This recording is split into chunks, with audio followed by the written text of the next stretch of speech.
Kay gandang pagmasdan ng mundo natin, mula sa pagsabog ng liwanag sa umaga hanggang sa mag-agaw ang liwanag at dilim. Paano kung isang araw, unti-unting mabalot ng dilim ang inyong paligid?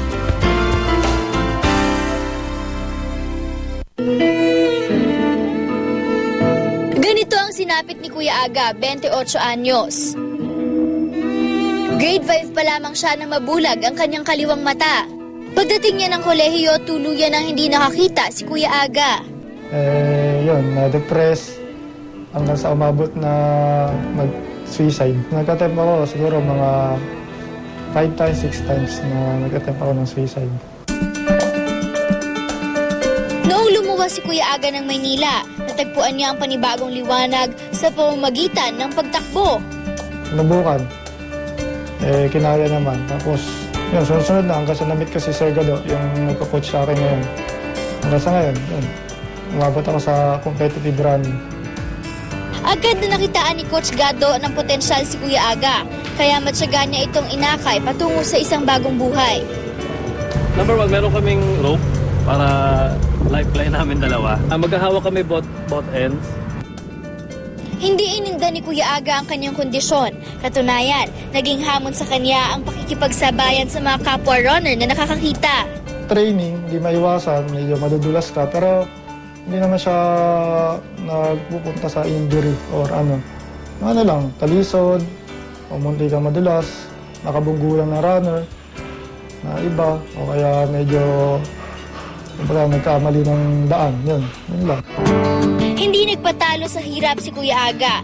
Dahil dito, hindi na halos mabilang ang mga medalyang natanggap niya mula sa natapos niya mga marathon. Kabilang na ang full marathon na may distansya na 42 kilometers.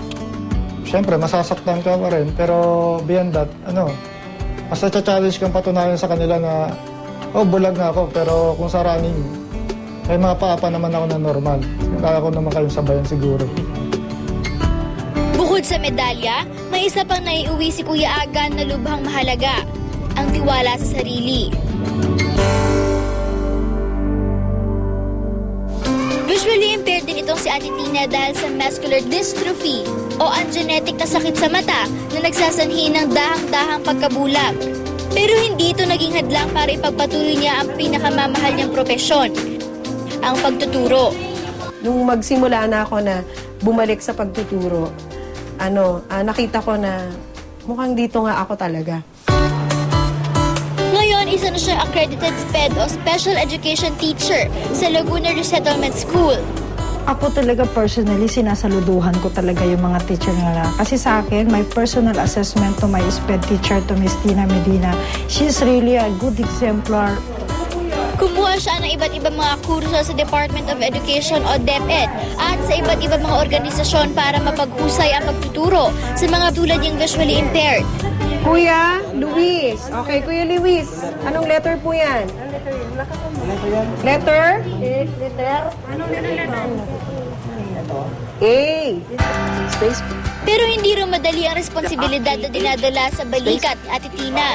Gamit ang makabagong teknolohiya, nagagampanan niya ang kanyang trabaho. Search ND Microsoft Office Taskbar.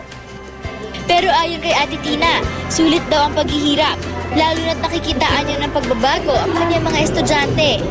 Kasi naniniwala ako na walang ibang taong pwedeng tumulong sa kagaya nila, kundi yung mga tao rin na may kapansanan sa mata. Kasi mahirap umakay ng isang bingi kung ang nagtuturo ay blind. Mahirap din umakay ng isang pilay kung ang nagtuturo naman ay bingi. Kasi maliit pa sila, naghahanap na ako ng school. Kaso lang hindi ako nakahanap. Si Teacher Tina talaga nakadiscover sa amin. Marami pa rin natanggap na parangal si Ate Tina. Kasama na ang mga mula sa DepEd at sa dating Pangulong Gloria Arroyo. Salamat po, Teacher Tina, sa pagtuturo po sa amin. Pero para naman kay Ate Lalin, hindi naging madali ang pagtanggap sa kanyang kondisyon. I was diagnosed having rheumatic heart disease. So, nag-injection ako for 2 years. Tapos after 2 years, nag-react na yung medicine sa katawan ko. Namaga ako talaga, pati halos lumuha yung mata ko. I was bedridden for 6 years. Dumaan din daw sa matinding depresyon si Ate Leilani, pero ang matibay na pananampalataya ang nagbigay sa kanya ng panibagong pag-asa.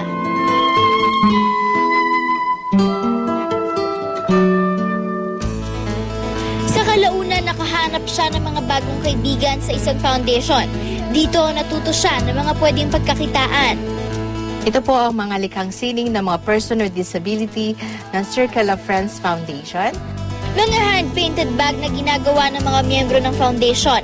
Ang ilan sa mga ito, pinipinta gamit ang bibig.